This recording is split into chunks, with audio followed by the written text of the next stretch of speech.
hold a very, very important role in front of us to be able to help us to tell about the story of diagnosis for the patients.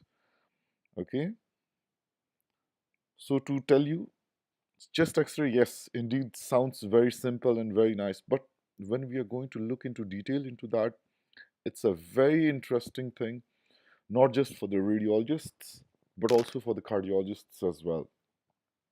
So let's try to have a little bit of brief outlook. So what happens is, this is how is the radiographic density. If you'll go from the air to the metal, so metal is the one which is going to be the most transparent one. However, A is the one which is going to be the least opaque one. And this is how, if you will be looking at the upper chest, in fact, so looking at the bone, looking at the soft tissues, at the ear as well, so it definitely looks slightly different, right? So if we are able to look into this, so there are some technical aspects of that. So what I call it as P verb. P verb means P stands for the patient details. So then comes the V for the view. So is it AP or PA or lateral view? Then comes the exposure. Is it adequately exposed or underexposed? Then comes the rotation, R for rotation. And finally comes the breathe. So which is inspiration film or an expiration film. So about the views, as I already said it, uh, there are various views for that, and one of the most common one is the PA view, postero-anterior view. So in fact, this is the standard view which is taken for routine chest X-rays and taken in full inspiration. And coming to the AP view, what happens is a lot of times those patients are a little sick as well. They are not able to stand or non-cooperative. So what mm, is done is the heart is actually as a greater distance from the film and appears, that's why it appears a little enlarged. So don't try to be in a hurry to make a diagnosis of cardiomegaly, especially in this view, okay? So then comes as the PA or the AP view. So what is the difference basically about that? So basic difference is by looking at the clavicle itself, you will be able to see. So if it is above or over the lung field, this is the PA, okay? Otherwise, if it, and otherwise if it is just at the lung apex itself, so it is AP. Similarly, if you'll try to look for the scapulae, so how do you see? So the scapulae, if it is going to be away, so this is where you see those scapulae. If it is going to be away from the lung fields, so this is PA view, okay? And similarly, you should try to also visualize for the posterior ribs. Are they, visible or not? If you are able to see, yes, this is the normal PA view, in fact. So one of the common things which I try to remember, especially in my early days, is PP.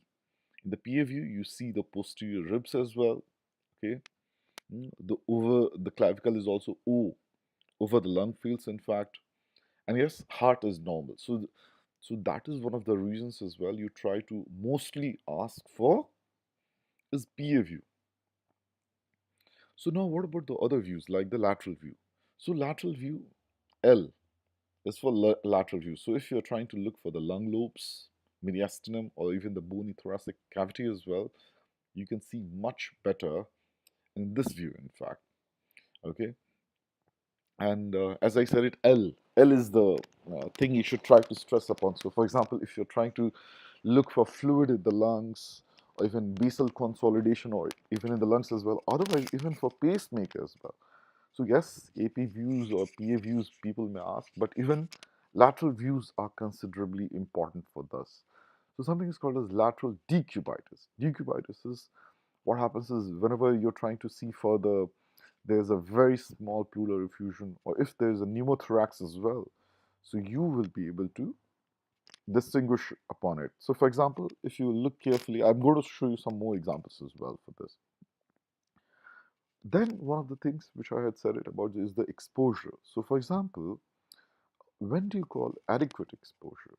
Intervertebral spaces, if they are barely visible through the heart shadow, that is the one which is called as adequate exposure. However, overexposed film is the one in which the intervertebral discs are, or the spaces are clearly visible through the heart shadow. For example, as you may notice, the first one. However, the underexposed is the one, it's opposite, of course. Yeah.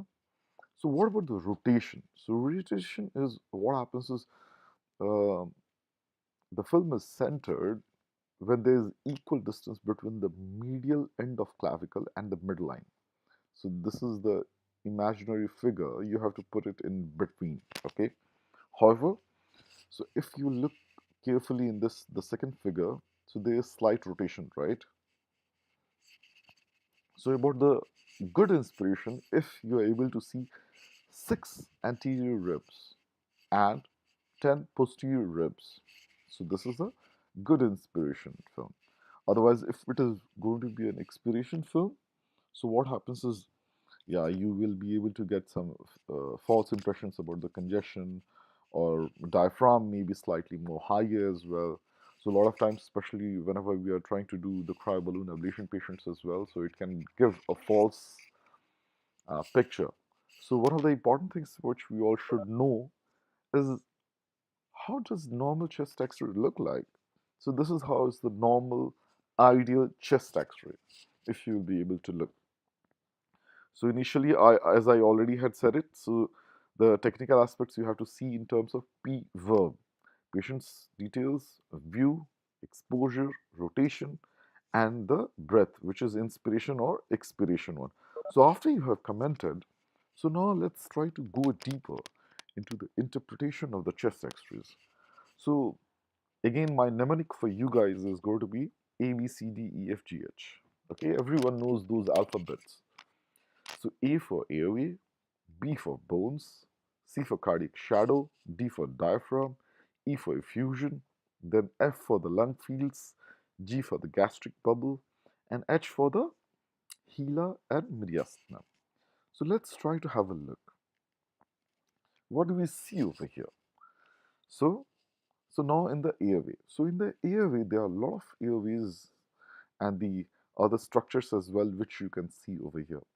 For example, so most of these structures are already named over here, which are the cardiac shadows, the different areas which you can notice over here. Hmm? Right from the aortic arch as well, pulmonary trunk, the left main bronchus, the left atria is over here, in fact, the left ventricle, the oblique fissure as well. You will be able to comment. Then comes the diaphragm, costophrenic angle, the gastric bubble as well, you can see. Then the diaphragm, IVC, oblique fissure, right atrium, horizontal fissure, right main bronchus, the superior vena cava, and also the manubrium, in fact. So as I was telling you about the counting of the ribs. So counting of the ribs is important for what parameter? If you all can remember. Why the counting of ribs is important? As I had said it, if it is a good inspiration film or not. Good inspiration film, I had said 6 anterior ribs are going to be visible and 10 posterior ribs. 6:10 ratio, okay, is going to be visible. So that is why you should be able to count those ribs as well. 1, 2, 3, 4, 5, 6. Like this. It goes on. So that is why counting of ribs is also important. After that, after going through the AP, this is another beautiful image taken from the Wikipedia. So in that, what happens is when you are going to have a look on the lateral view, you can notice the scapula, the hilar region, of course, thoracic vertebrae, the ribs as well, diaphragm, costophrenic angles. Of course, you can see the vertebrae, the intervertebral disc space as well. But being cardiologists or physicians, we have to focus on the other things as well. We can leave those things to the orthopedicians and the neurosurgeons, right? Okay, so we can see the ribs, in fact, also the heart as well. Okay, so one of the other things as well, which we are always concerned about, what about the airway? Is it good? Is it nice or not? Is it collapsed? So we should try to have an anatomy, anatomical picture in our brain. So this is how is the trachea going into the bronchi and the carina over here. So on the lateral view as well, this is something really important because a lot of times you're going to put up the ET tube as well, and if you're there in the cath lab, so immediately you can do a fluoroscopy and have a look as well. So now the lung anatomy. So for example, the right lung, right upper lung, right medial lobe, okay, and then comes the right lower lobe. Okay, so there seems to be slight overlap, so which you should be careful. And these are the fissures. So the minor fissure and the major fissure. So a minor fissure, as you can see, this is only in the half. However, the major fissure is the one which goes completely across.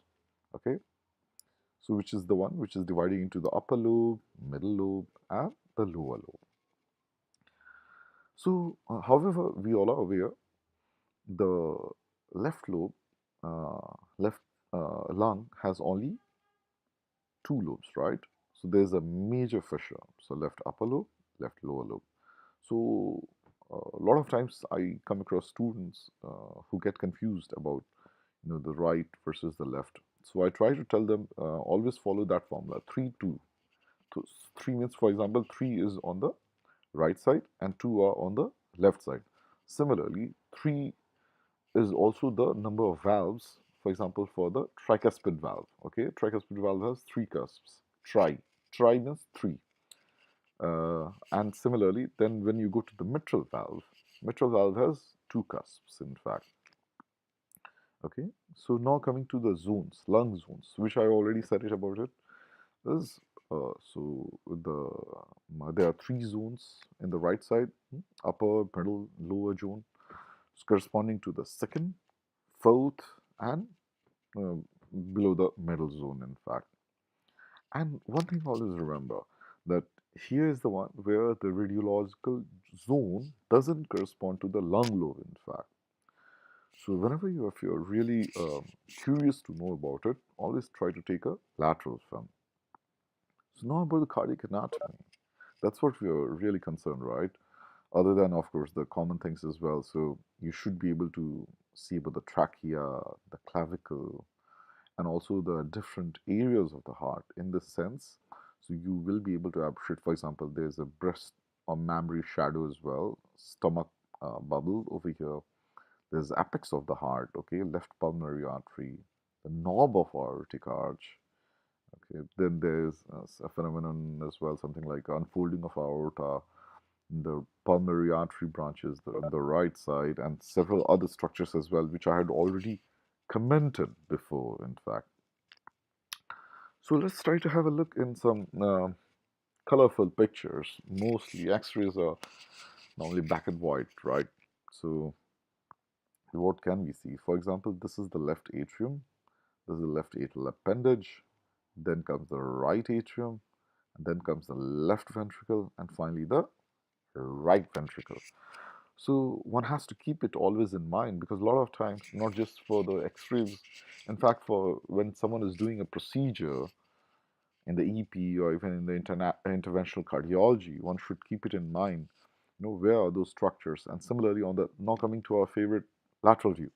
So as I was telling, trachea is the right pulmonary artery, left pulmonary artery. Okay, the aortic arch branches. So one of the common signs is called a Silhouette sign. So what is Silhouette sign? So this is the cardiac Silhouette. It's said. So cardiac Silhouette sign is made up of. So as you can see it clearly, these are the different structures. So going along is the great vessels, pastern aortic arch, main pulmonary artery, left atrium, auricle, the left ventricle. Then over here is the IVC, RA, SVC. These are the structures, and of course the lobes as well. You can already make it out as well. The other concept which is very important is called as cardio-thoracic ratio. Cardio-thoracic ratio is taken mostly in PA view only. So what you try to do is you try to draw a line from a midline and you try to take measure the distance on the right side, left side, and try to divide them. And how much is it? So normal CT ratio is less than 0.5. So the other rule which I learned, especially in my medicine days, was I'm trying to make it easier. How shall I say? So you should try to first of all make your fist in front of the X-ray, then point out the index finger and the little finger. If the heart is going to come between that, most commonly it is normal CT ratio. Okay, the whole heart, if it comes between the index finger and the little finger, it will be normal. If it is going beyond that, chances are high that there may be cardiomegaly. But as I said it, this is a simplification. This is like a mnemonic. As I said it, I always share those shortcut tools for the students. So that's what it is. Okay. So now coming to the diaphragm. So the diaphragm, you may already notice that the right side is higher than the left side. Okay. And what happens is that this is where it comes is the left costophrenic angle and the right costophrenic angle as well over here. And for example, over here comes the Hilar. So Hilar is the trachea. We'll be going into the pulmonary artery branches on the left side, on the right side, and then you will be able to notice.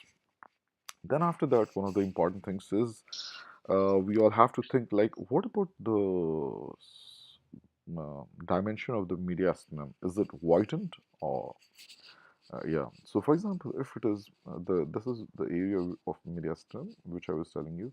So if it is going to be more than 6 centimeter on the erect view or more than 8 on a supine, mediastinum is definitely widened.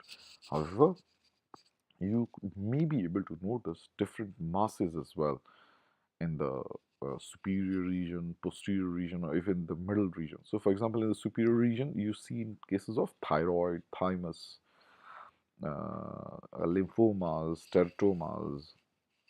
Okay, in the middle ones, in conditions as lymphadenopathy, aortic aneurysm, pericardial cysts, dilated esophagus, or hiatus hernia as well. However, in the posterior side, you see in terms of neurogenic tumors or even the spinal masses as well. So something we call it in radiology is like the hidden areas. In hidden areas, what happens is um, it's not always so clear. So what are those hidden areas? So in terms of epics, what happens is because there are ribs which are going to obscure them. So that is why it is slightly hidden. Then comes around the cardiac shadows, because what is happening is it is hiding portions of the lung as well. And also for the lung, which is lung area, which is posterior to the diaphragm, because they are the ones which is hidden by the liver, stomach, and spleen. So these are the hidden areas you should try, especially not to miss whenever you are seeing a patient. So that's why it is becoming very, very important a lot of times. As I said it, so to summarize, so this is how is the inside out approach. As I had already said it, A B C D E F G H. A B C D E H. So can one recall what did I mean by that? So airway, bones, cardiac shadow, D for diaphragm, E for effusion, F for fields of lung, G for gastric bubble, H for hilar. So you all can repeat just with me, so it will be easier for you to remember for life, in fact. Okay. So the what is the unique approach? How do you interpret the chest X-ray? A for everyone is sleeping already in the lecture, is it? A for airway, B for bone, C for cardiac shadow, D for the diaphragm, E for effusion, F for lung fields, G for the gastric, H for the hilar and mediastinum. Okay, so now since you all have become really big experts, let's try to show you some of the pathological uh, uh, chest X-rays, especially in cardiac. Okay, We all are in cardiology, right? So what tends to happen? These are some of those common chest X-rays in cardiology which we come across.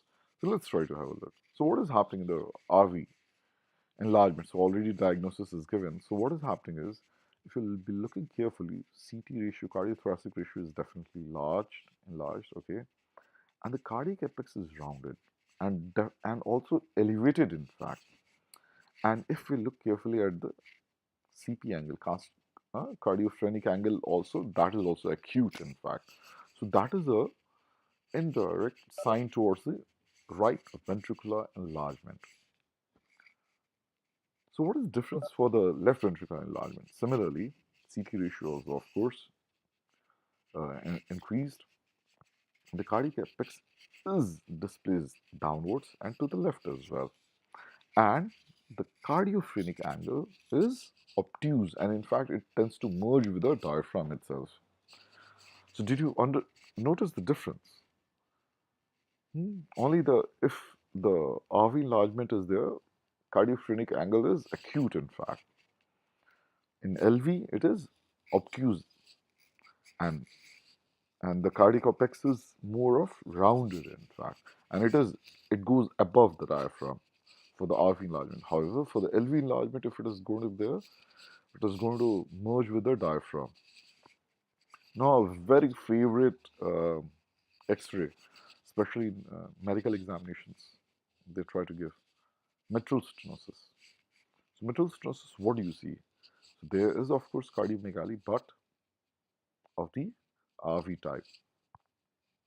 And the left border, if you look carefully, it is almost the straightening of the left border, and what is called as the double right heart border. Double right heart border, why? What happens is, because mitral stenosis, if you look carefully over here, so what happens is in the mitral stenosis, not only there is severe enlargement of the left atrium, okay, but also what happens is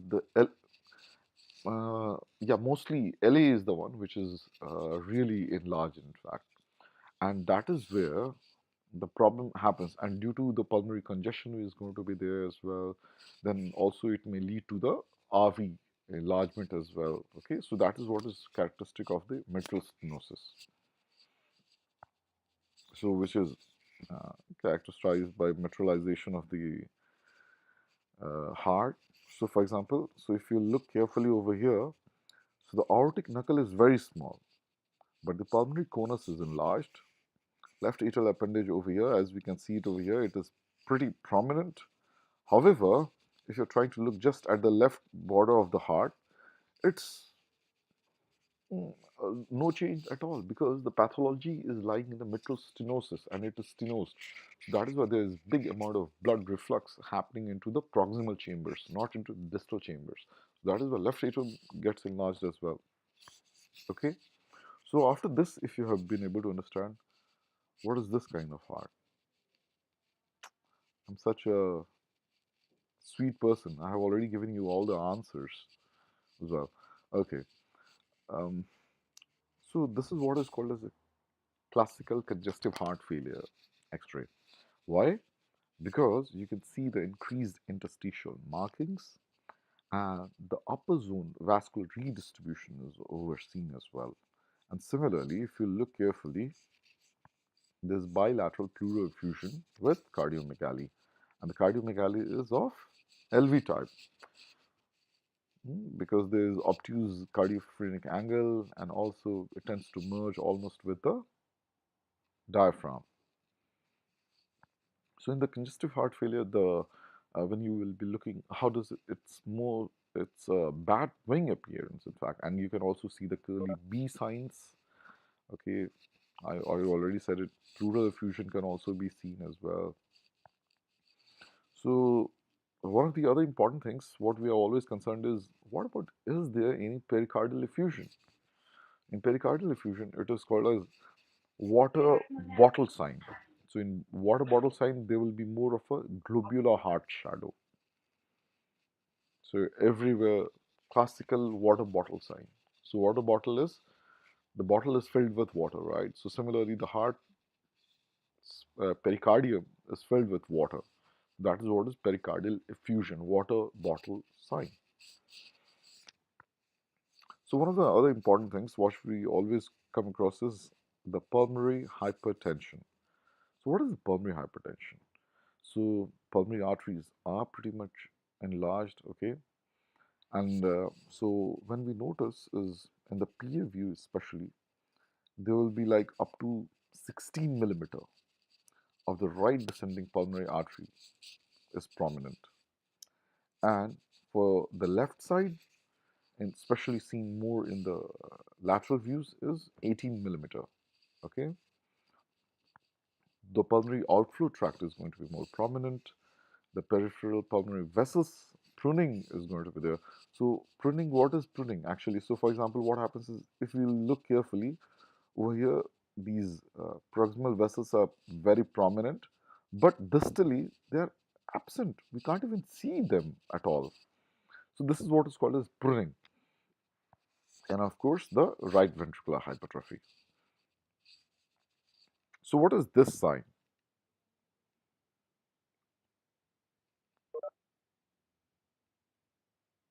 So what do you see on the X-ray? Okay, I'll give you a hint. This is congenital heart disease.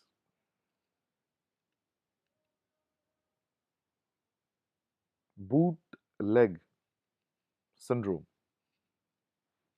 What do you see? So you notice this.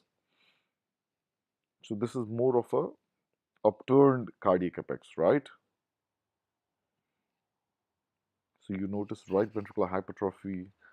It's not always present, but in majority of the patients, like up to 2/3 of the patients with TOF will be having this.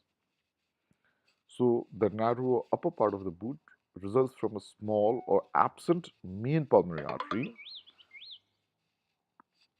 partly caused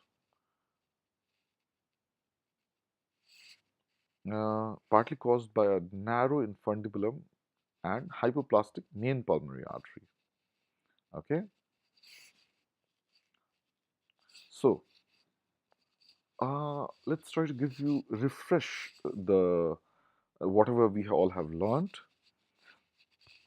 So if you all can recall, the normal pulmonary vasculature is this is how it looks like. Okay, so there's an orderly tapering and branching towards the periphery, and the vessels become invisible, and the subpleural lesions of the lungs, in fact. Okay, and then the lower lung zone vessels are greater in size and number as compared to the upper zone vessels. So what it looks like. So to be able to describe what is abnormal, we should be able to know normal first. So that is what is very, very important. As I had already said, it is, yes, it can be seen normally in pulmonary stenosis, aortic stenosis, even left to right shunts as well. You will be able to see those lung vessels. So that is why to be able to identify the pulmonary lung vasculature is very important. In the sense, as I said it, you should be able to, only when you know what is normal, one will be able to tell, okay, this is good, this is not good, right? So what is happening over here?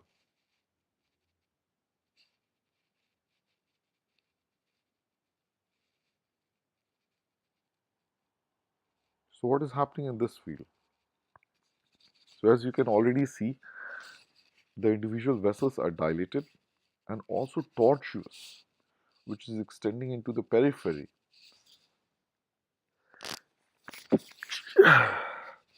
So this is characteristic of increased pulmonary blood flow. Yeah. So the increased pulmonary blood flow is happening over here. If you want to see more, I'll show you more. Increased pulmonary blood flow. So what is happening is, in such cases, for example, in this one, this is a special one. The diameter of the RDA means, I mean, right descending pulmonary artery is bigger than the diameter of the trachea. So always use them as references. For example, yeah, if you will be able to notice the trachea size here and the right descending pulmonary artery. Of course, the RDPA is bigger than this. So similarly, what is happening over here? So there are some these concave main pulmonary arteries. It's happening in conditions as if there is hyperplastic pulmonary artery, if the absent pulmonary artery is there, otherwise also abnormally placed pulmonary arteries. And then comes the dilated main pulmonary artery. So it is due to the post-stenotic dilatation or increased pulmonary blood flow. Also in cases of increased pressure in the pulmonary artery, of course, as well. So after you have been able to see like this, so what is the step two? What is the second step?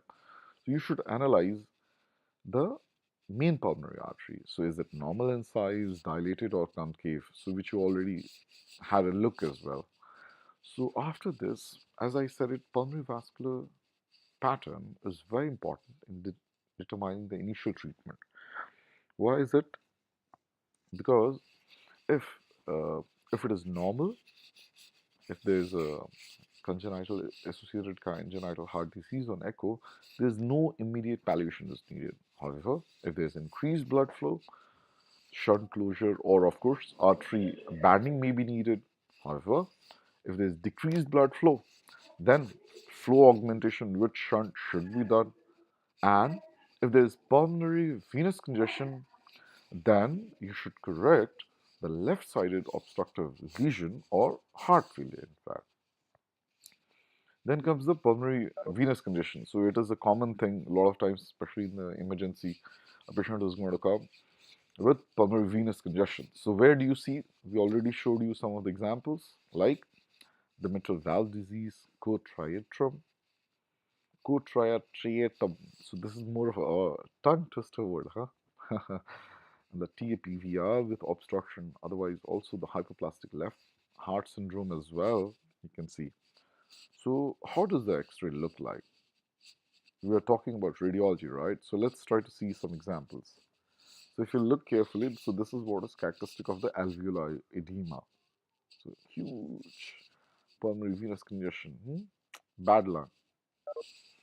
So one should be really taking immediate care of this. So when it comes to interstitial edema, especially over here, around here, you can really have a look. Yeah. Examples is something which is really important, as I'm telling you. And then comes the redistribution of the. So with passage of time, yes, it can be redistributing as well. So pulmonary congestion can also happen. So similarly, decreased pulmonary blood flow can also happen. But what are the conditions for that? It happens with TOF, critical pulmonary stenosis, tricuspid valve atresia, and even pulmonary valve atresia as well. So what are the what are those areas as I was telling you?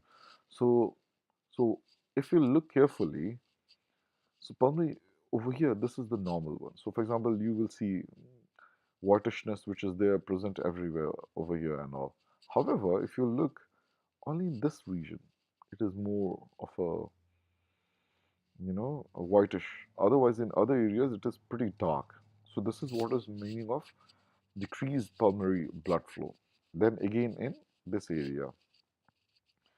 So this is what is characteristically called as hyperlucent lungs, in which you see thin, stringy pulmonary vessels. And you are already smart enough, so you already know the conditions as well. So even in this as well, you see there's more of a hyperlucent lungs, thin, stringy pulmonary vessels.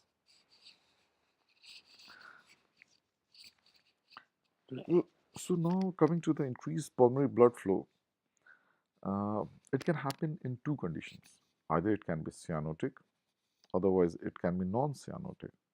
Cyanotic can be in terms of the transposition of great arteries, patent truncus arteriosus, or even TAPVC, or in conditions like single ventricle. So there can be non-cyanotic conditions as well, which is associated with um, increased pulmonary blood flow, like the VSD, ASD, PDA, or uh, PAPVCs as well. So why I was telling you, so for example, this is how is the normal one. So there is good exposure, which we can see in this lateral film. Okay, but what happens is over here, this is more whitish, right?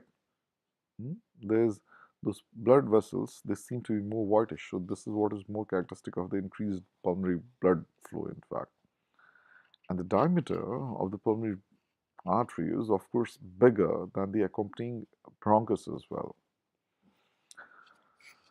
So, being cardiologists, yes, we are concerned about the heart, but what about the lung? So, lung can also have some common problems which is associated which are seen in day-to-day life as well. So, I have tried to include them as well. So, if you will remember, I was talking about the radiopacity, the whitishness, or the radiolucency. Radiopacity, where you see the pleural effusion can be there, consolidation, collapse, fibrosis, miliary lesions, or the lymphadenopathy, or even the pulmonary edema can be seen.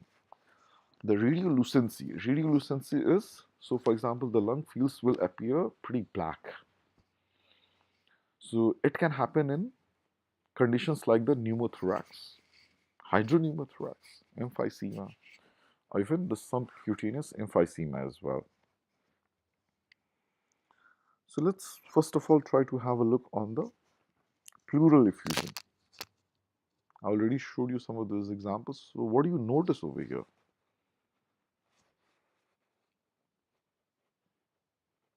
Anyone would like to describe? Try. The costophrenic angle is gone. Gone. Gone where? Uh, we cannot see the costophrenic Okay, angle. good, good, good. So this is how will you describe the X-ray? I taught so many shortcuts as well. Okay, good. That's a good thinking, in fact. So I really appreciate it. So what happens is the other thing is how do you can you comment also about the amount of pleural effusion? Is it how much ml is it? Is it mild or minimal pleural effusion, moderate or very severe? So even with the X-ray, if if you are able to determine the pleural effusion only in chest X-ray lateral decubitus, it is going to be 10 to 50 ml. Okay. However, if in chest X-ray PA view, if you are able to determine, it is going to be almost 150 to 175 ml. Otherwise, with the ultrasound in the thorax region, even if it is as little as 3 to 5 ml, you will be able to determine it, in fact. So now coming, so that's what I was talking about. So what about the consolidation? So about the consolidation, what happens is, you can see over here, right? And then comes is the collapse. So what do you notice in collapse? Anyone would like to try? Shifting of trachea, Good, good, good. And lung opacities,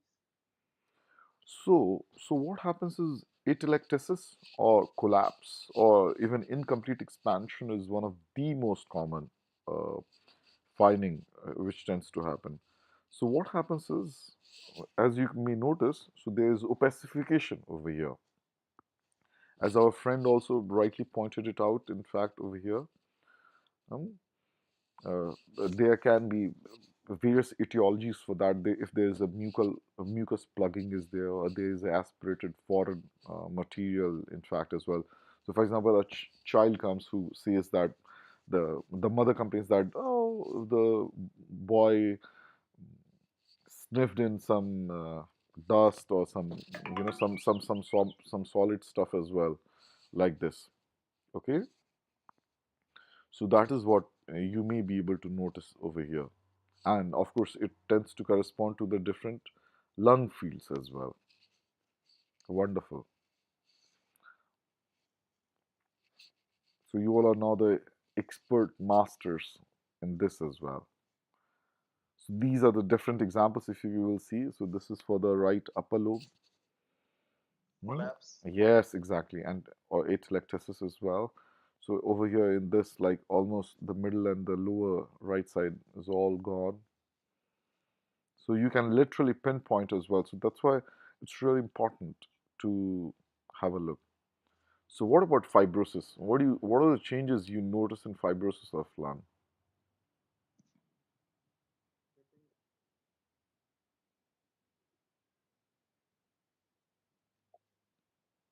Shifting of trachea on the same side. Okay, interesting. And Same opposite sides lung opacities are there. uh, White lung will be there. see, only it's very.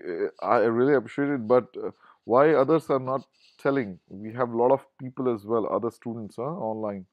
I can already see the list. It's pretty huge. Good number of students are there online, but no one is telling. So let's try to see, for example, what are the possible etiologies where it can happen. So the possible etiologies is if there is respiratory failure, pulmonary hypertension, or even the heart failure as well. Yes, Right? sir. Right. So then what happens is, then what do you notice? So what do you notice over here is someone has already said about all these things. So what do we notice? Uh, Cardiac shadow is also dilated, sir. Cardiac chamber, Good, good. And which is and there is a fusion in the left costophrenic angle. There is mild effusion is also there. wonderful, wonderful. The terminal bronchioles are fibrous. So for example, for pulmonary fibrosis, what are the other tests would you like to do? It's a VQ scan, Wonderful. HRCT. HRCT is HRCT. Yes, HRCT is going to be really something. And what are the clinical things you will be able to notice? If you're there with a stet, what can you Also notice? will be raised JVP sign, raised JVP. It depends upon the etiology. So what will happen is with your there with a stet, so if you'll put your stet on those regions, maybe sometimes you Might may be be able to, dilatation there. yeah, hear fine inspiratory crackles at the lung bases. You may be able to hear, right? Hmm. Yes. So we were talking about, we all are concerned about the money, but in chest X-rays as well, we also talk about coins as well. So what is coin lesion? Coin lesions, they are, for example, up to 40% of the times they are malignant. So if you see such patients, rule out malignancy. So this is one of the important things, especially for all the doctors, I would really like to say.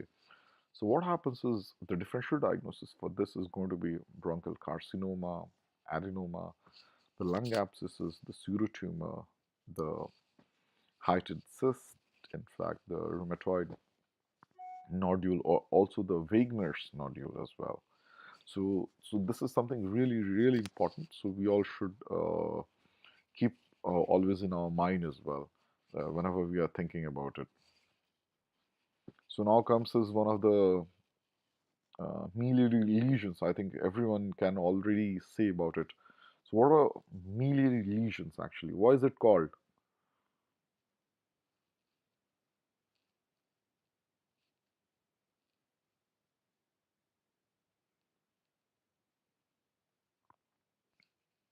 Why is it called as a miliary lesion?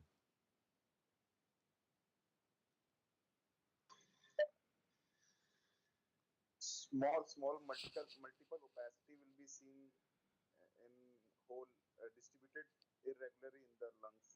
Wonderful, wonderful, wonderful. So this is what is happening is due to the tiny size of those lesions, which is around 1 to typically 5 millimeters. Okay, and this is one of the like up to 20% of those extrapulmonary tuberculosis cases as well. One may be able to see. So There is also differential diagnosis as well in sarcoidosis or pulmonary eosinophilia, histoplasmosis, or pneumoconiosis as well. One may be able to see. So, as I was telling you, so for example, over here the miliary nodules are less than 2 millimeters. As I was telling you, pulmonary nodules can also be of different sizes as well, up to ranging from 7 to 30 millimeter, and sometimes pulmonary masses as well. If there is a massive pulmonary tuberculosis, you may be able to see those pulmonary masses as well. So if you look carefully over here, this is a typical X-ray of a pulmonary tuberculosis patient. You must never miss it, even in your dreams, I would say. Yeah, the masses are there, huge, mega masses. And over here, miliary small nodules, and there are also pulmonary nodules as well, in fact. So some of those, so these are the signs of pulmonary metastasis. So if you again you see something like this, miliary nodules, pulmonary nodules, or pulmonary masses, alert, a red alert, it should be there in your, uh, and you should alert not only yourself but also to the patient as well. Then comes the lung masses, which you may be able to notice it over here. Then the Hilar lymphadenopathy. So Hilar lymphadenopathy is another characteristic thing which you may be able to see either only on one side, unilateral one, or the bilateral side. So unilateral is more of in tuberculosis, lymphomas, or histoplasmosis. However, the bilateral side, of course, also in tuberculosis as well, sarcoidosis, lymphomas, or pneumoconiosis, especially like silicosis. So the silicosis is more like a occupational lung disease, so seen in the lungs of these people who are working in the silica industry, in fact, and due to inhalation of the silica dust granules in their lungs, this is going to be there, in fact. So that's why one needs to be slightly bit more careful. And pulmonary edema, you all are now the master, I would say. You all will not be able to forget, right? I've already shown you some examples now. Um, Over here, one of the important things which I really wanted to highlight was about the cardiogenic pulmonary edema or the non-cardiogenic pulmonary edema, ARDS, that is what is called as. So it is very important to diagnose that. And why am I talking about this is because a lot of times, especially if a patient is there in the ICU, so you will have to differentiate between those two, because when you want to do the prognostication of the patient, or even if you want to initiate the treatment or the therapy for the patient as well, you should be able to differentiate it. So for example, if it is a cardiogenic pulmonary edema, so of course the heart size is going to be enlarged. However, in the ARDS, acute respiratory distress syndrome, so in which the mean etiology is lying in the lungs, so here the heart size is going to be normal. Similarly, about the vascular distribution, if you are going to look, it is going to be either balanced or in fact inverted as well. In the ARDS, the vascular distribution is almost normal or balanced, in fact. Similarly, the edema, if you try to talk, in the heart, the cardiogenic cause, it is more even or central, in fact, the edema is going to be. However, in the respiratory cause, the edema is going to be much more widespread. So, for example, you are able to at least see some clear lung zones and all. Over here, not at all. You can't see anything at all, in fact. So, as I was telling you, pleural effusions, yes, quite a lot. It's pretty common in the LV failure. However, in the ARDS, mostly it is not usually present. And the septal lines or even the peribronchial cuffing is pretty much common in the cardiogenic pulmonary edema, in fact. Okay, and the ear bronchograms is most commonly seen in the ARDS. So now you are able to understand, not just the to be able to differentiate the ARDS, but also from the different causes, right? So, for example, if it has been caused by the lung problem or is it caused by something else? Hmm. So, what about hemithorax? So, what is happening over here? Can anyone recall?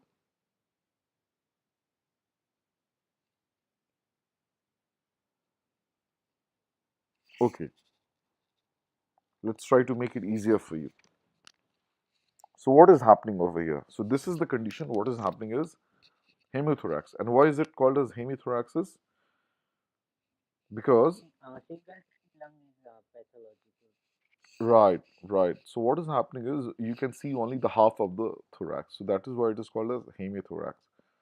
So, there are three different things which you can see. So, the mediastinum can be pushed away from the opacification. So, this is the opacification, right? This is the opacification.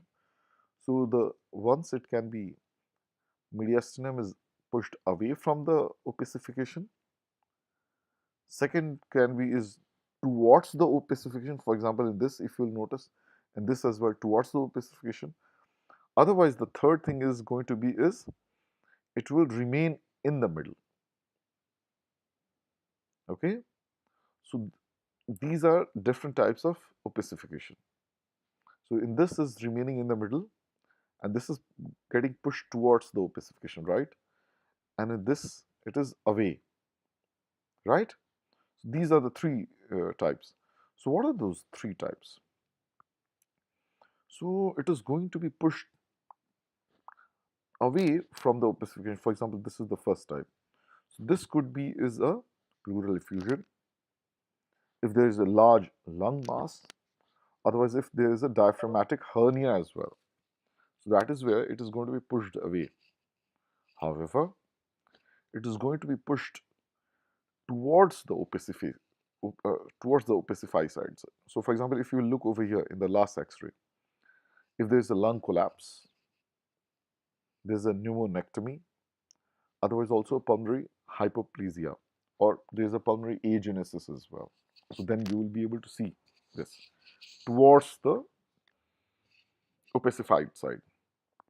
And the last one, as I was telling you, so it remains in the middle. In terms of consolidation, if there is a pleural chest wall mass, otherwise also there can be some combination of pathologies as well. So these were some of those beautiful examples. Oh, hmm. So what is this one? So already I have given the diagnosis. Pneumothorax. Why? Mediastinum is Why is it pneumothorax? Now the question comes is why is it pneumothorax?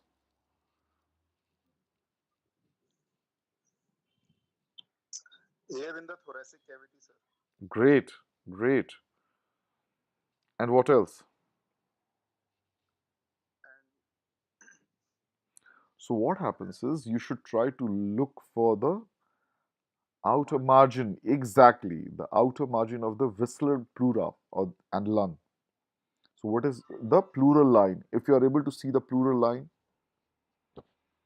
run, run, run, emergency. You should try to immediately start arranging the things with which you are going to intervene. So a lot of times the procedure has been done, ablation procedure is done, otherwise um, Uh, yeah, exactly. Yes, yes. So cath procedure has been done, and then patient complains, shortness of breath and all. Then you get this X-ray. So this is the time for action. So this is how you differentiate. As I was telling you, if you are able to demonstrate the outer margin of the visceral pleura and lung, the pleural line, from the parietal pleura and visceral pleura is different. So if you are able to see this line, Then this is what is the classical pneumothorax. Okay, now hydropneumothorax. Come on, try to understand the English. Hydropneumothorax. Any chylous fluid or any kind of fluid in a pleural cavity. Okay, good, good. But how do you Fluid see? and air. Exactly. So you are able to see not just air, but also fluid as well. So do you notice the straight line here and the straight line over here? And you should ideally do in a upright chest X-ray. So you are able to see it's a huge, not just air is there, but also fluid as well. So this is hydro pneumothorax. You all are already the masters now.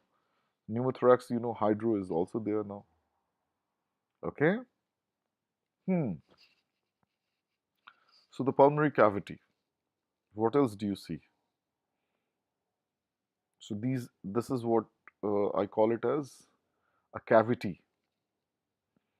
Cavity is standing for carcinoma, autoimmune disease like the Wegener's granulomatosis or the rheumatoid nodules, the vascular like the emboli, septic or bland, or otherwise infection or abscess.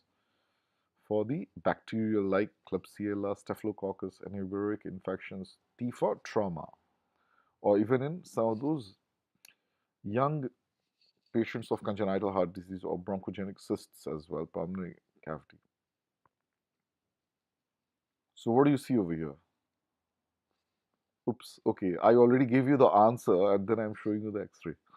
Ah, bad, bad, bad, bad. Okay, but try to learn these things. So that's why it is important. So these are the pulmonary cavities which you notice. And the diagnosis, I already gave it to you, in fact.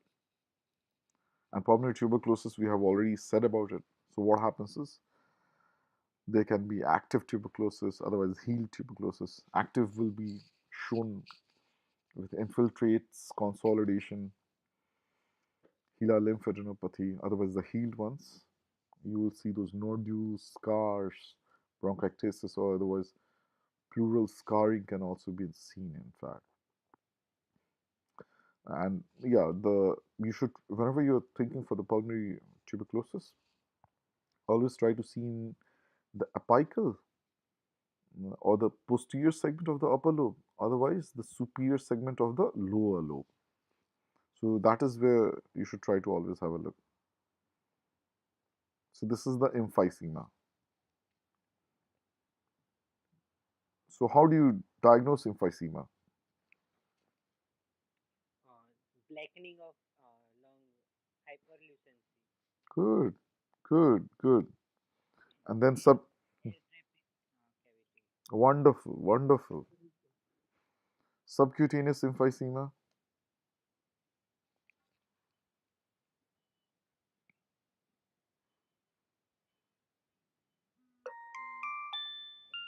Air under the subcutaneous tissues. Mm, What the, forgot the typical right. sign is that So what happens bleeding. is, yes, exactly. So what happens? Subcutaneous, you all understand, right? So this is the tissue beneath the skin. So and the emphysema, you all are aware that it refers to the trapped air. So subcutaneous emphysema is when gas or air is there in the layer under the skin. Yeah, if you can notice it over here, both these beautiful X-rays. So yeah, so emphysema or COPD, you all are already aware. It is mostly referring to the hyperinflation, which is presently common, you know, and yes, the bullae or the avascularity is present, especially in the peripheral third of the lungs. Okay, which I already explained why emphysema and the subcutaneous emphysema. So this is the picture which you see classically, especially in terms of the COPD patients. Okay, so do you all have any questions so far?